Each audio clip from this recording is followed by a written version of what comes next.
ओम शांति। आज हम बहुत सारी चीजों के लिए बाहर खोजते हैं, अपने अंदर कभी झांक करके नहीं देखते हैं। चाहे ईश्वर के लिए कहो या अपनी सुख शांति के लिए कहो, हम हमेशा बाहर ही खोजते रहते हैं। सुकून कहाँ मिलेगा, शांति कहाँ मिलेगी, लेकिन बाहर खोजने से आज तक किसी को कुछ मिला नहीं। जिसने अपने अंदर झांक करके देखा है और उसकी हर खोज पूरी हुई है। इसलिए कहा जाता है कि बाहर ढूंढने से पहले या किसी पर उंगली उठाने से पहले अपने अंदर एक बार झांक करके देख लीजिए। ऐसी एक सुंदर स्टोरी है, आइए सुनते हैं। एक बार क्या हुआ, एक व्यापारी बॉम्बे से बहुत सुंदर चमकीले हीरे बेचने के लिए आया। किसी नगर में वो हीरे बेचने के लिए गया और वहां पर उसने एक दरबार में बहुत सुंदर सुंदर हीरे खोल करके, हीरों की डिब्बियां खोल करके रख दी। बहुत सुंदर चमकीले और चमक वाले हीरे थे। लोगों को देख करके बहुत अच्छे लगे, मनमोहक हो गए। कुछ लोगों ने उनको खरीदा भी और कुछ जो बाकी हीरे बचे हुए थे वो उन्होंने जौहरी ने बंद करके और अपनी पोटली में, अपने थैले में वापस रख लिए। बहुत बड़ी सभा लगी थी उस नगर में। उसी सभा में एक चोर भी था। उस चोर की नीयत खराब हो गई और उस हीरे पर उसकी नीयत आ गई और वो कहने लगा, वाह, आप तो बहुत सुंदर सुंदर हीरे जवाहरातों के व्यापारी हैं। इतने सुंदर हीरे आप कैसे तैयार करते हैं? कहां से आप आए हैं और कहां आपको जाना है? तो जौहरी ने कहा, मैं बॉम्बे से आया हूं और बॉम्बे ही वापस जा रहा हूं। मैं व्यापार करने के लिए बॉम्बे से आता हूं। चोर कहने लगा, वाह, मैं भी आज ही बॉम्बे जा रहा हूं, तो चलिए आज का सफर हमारे साथ में ही रहेगा। जौहरी ने भी कह दिया, ठीक है, चलिए, 1 से 2 भले, अच्छा रहेगा, आपके साथ हमारा सफर भी कट जाएगा। दोनों चलते हैं, स्टेशन पहुंचते हैं और ट्रेन में बैठ जाते हैं। जौहरी तो जौहरी होता है, होशियार होता है, वो भी समझ गया किसकी नीयत में खोट है। ए मेरे साथ सफर करने नहीं आया है, मेरा हीरा चुराने के लिए आया है, वो भी समझ गया। और चोर तो चोर होता है, वो शाम जैसे ही हुई और शाम को ही लेट गया, सो गया, क्योंकि उसको कोई और ही प्लानिंग थी। सो गया।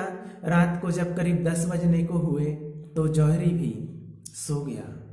जौहरी ने क्या किया, अपनी जेब से वो हीरे की डिब्बी निकाली और चोर की जेब में डाल दी। चोर की जेब में वो डिब्बी जौहरी ने डाल दी। चोर रात को 12 बजे करीब उठा और जौहरी की पूरी पोटली खोज डाली, उसके सारे जेब खोज डाले। जौहरी तो शांति से सो रहा था, सारे जेब उसके खोज डाले, पोटली पूरी खोज डाली, लेकिन कहीं भी उसको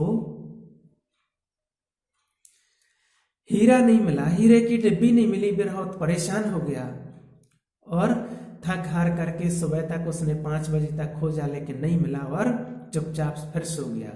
जौहरी जैसे ही उठा और नजर बचा के धीरे से उसने चोर की जेब से वो डिब्बी निकाली और अपनी जेब में डाल ली। सुबह हो गई। दोनों जब नाश्ता करने बैठे तो ऐसे ही बातों बातों में चोर ने पूछ लिया कि आपकी वो चमक धमक वाले हीरे की डिब्बी की कहीं चमक आज रात को नजर नहीं आई? तो जौहरी ने कहा, वो तो मेरे पास ही थी, और उसने जेब में से निकाल के और वो डिब्बी उसके सामने रख दी कि ये तो है। चोर को बड़ा ताज्जुब लगा कि मैंने सब जगह खोज लिया, लेकिन डिब्बी इसने छुपाई कहां होगी।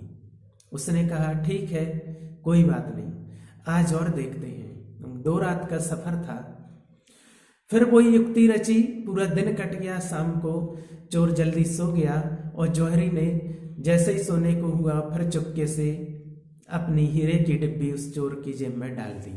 चोर फिर उठा, रात को 12 बजे खोजता रहा कि एक एक चीज, एक एक पोटली, एक एक कपड़ा, सारी जेबें जौहरी की खोज डाली, लेकिन उसको वो डिब्बी फिर भी नहीं मिली। जैसे ही सुबह हुई, जौहरी उठा, चुपके से धीरे से उसने फिर से चोर के जेब में से डिब्बी निकाली हीरे की और अपनी जेब में डाल ली।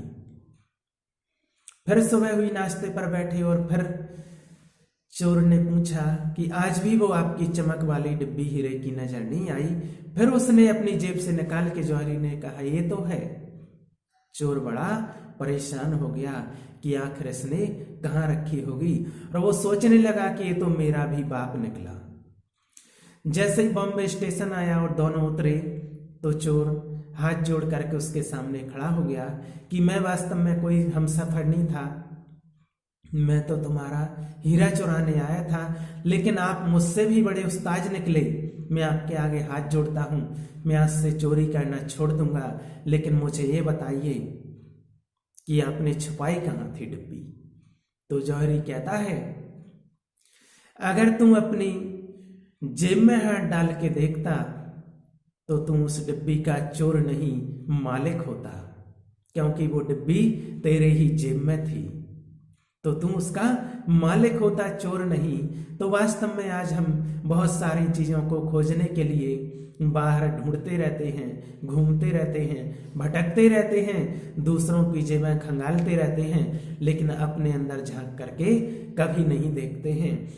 इसलिए जो भी आपको चाहिए, सुख शांति समृद्धि या ईश्वर कुछ भी, तो अपने अंदर झांक करके देखिए, आपको अपने अंदर ही सब कुछ मिल जाएगा।